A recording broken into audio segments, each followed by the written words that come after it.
Hello, everybody. It's Walter, your favorite historian, educator, professor, and social studies extraordinaire, here today to teach you a little constitutional law and to answer a question that many people have posed. And that is, can a sitting U.S. president nominate himself to the Supreme Court of the United States?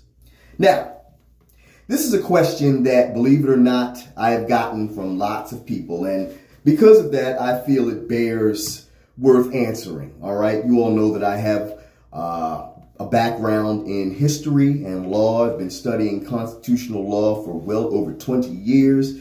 It's where my academic focus has been. So I'm more than able to answer this question with authority and accuracy. All right. So needless to say, this is a question that has never been resolved judicially, all right, or legally otherwise, all right, and not one to ever be resolved, because I don't think a sitting president would ever have the gall to nominate himself to serve on the Supreme Court should a vacancy arise. I mean, that would be like major league bold if he chose to do that, all right?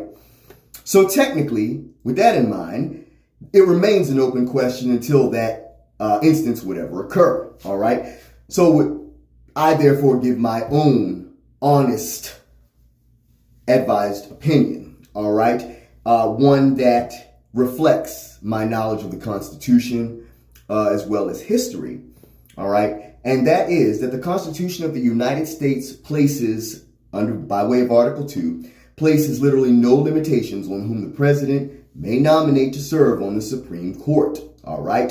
And that includes nominating himself, all right? The only requirements are as follows. A, that the president do the nominating, and B, that the person nominated be confirmed by the Senate. That's all. Nothing more, all right? But I'll read Article 2, Section 2, Clause 2 of the Constitution for you to give you some greater perspective, all right? It says, he shall have power by and with the advice and consent of the Senate to make treaties, provided 2/3 of the senators present concur, and he shall nominate and by and with the advice and consent of the Senate shall appoint ambassadors, other public ministers and consuls, judges of the Supreme Court, and all other officers of the United States whose appointments are not herein otherwise provided for, and which shall be established by law. All right, end quote. There's more to Article 2, Section 2, Clause 2, but this is our focus right here on the president nominating federal judges, most specifically the Supreme Court. All right. So with that in mind, in a strictly technical and legal sense, there are no constitutional impediments for a president nominating himself to serve on that body. All right. So like any other nominee, he would then undoubtedly have to go before the U.S. Senate's Judiciary Committee, where he will be grilled on his legal views. All right. You know they're not going to have any mercy on him unless his own party controls the Senate, in which case they might take it a little easy on him. But believe me, they're still going to get his views out of him one way or another. All right. And assuming he was voted favorably out of committee, he would then proceed to the floor for a full vote. All right. And I'd love to be there for that vote. All right. So for the sake of argument, assuming that the president was confirmed to the Supreme Court, he would then, for ethical reasons, not legal reasons, but for ethical reasons in the modern day political world, he would then immediately have to resign the presidency, before being sworn in as a Supreme Court justice. All right. And upon his resignation, the vice president of the United States would immediately assume the presidency, no further questions asked. All right. Also by way of Article 2 of the Constitution. So having addressed the legal aspects of it all, we then move to the ethical aspects of it. Now, folks, legally acceptable and ethically acceptable are two different things. All right. Something may be perfectly legal, but in an ethical sense, it may be totally unacceptable. All right. So it would be highly unprecedented, needless to say, for a sitting U.S. president to nominate himself to fill a Supreme Court vacancy. All right. It would resemble the president attempting to permanently enshrine himself in power by bypassing any further need to be accountable to an electorate to one of the nation's most powerful offices. All right.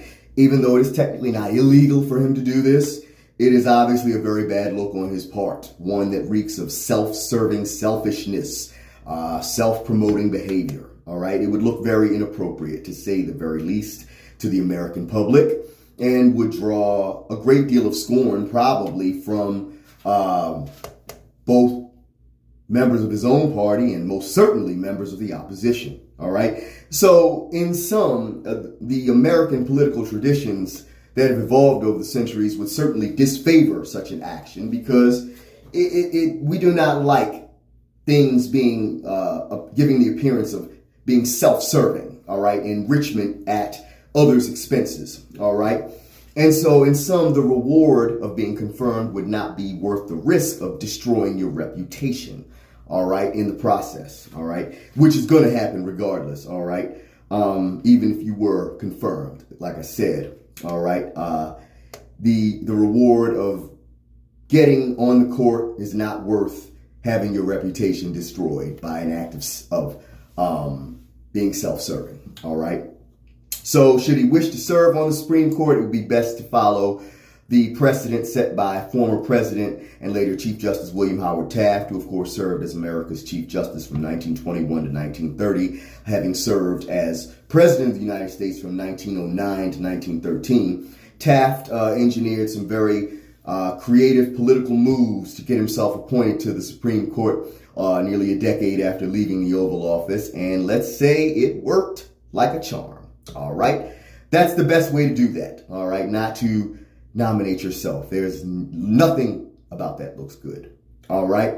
If you want to know what Taft did, ask me in the comments and I'll be happy to tell you, because it's brilliant. I mean, the guy was brilliant to get that done. All right. Taft regarded it as, the fulfillment of his lifelong dream. All right. And he also remarked later on that, well into his tenure in the 1920s, that he'd almost forgotten entirely that he was ever president of the United States. Presidency was not what he wanted. The Supreme Court was his goal, and he got it. But on a greater note, I want to add, before I wrap up, that the Constitution of the United States does not of and in itself prohibit, in a blanket format, dual office holding, ladies and gentlemen.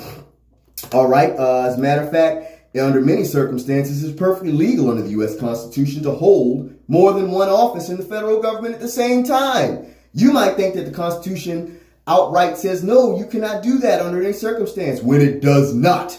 Outside of the ineligibility clause found in Article 1, Section 6, Clause 2 of the Constitution, all right, the ineligibility clause has a twofold purpose. First and foremost, it makes any incumbent member of Congress ineligible to hold an office established by the federal government during their tenure in Congress. And it also prohibits officials in the federal executive and judicial branch from also serving in Congress at the same time. All right. So outside of that, all right, it's pretty much focused on members of Congress. So outside of that, there are no constitutional limitations on someone serving simultaneously in the federal executive and judicial branch at the same time. Technically, it's not. All right. Legally, it's not, ladies and gentlemen.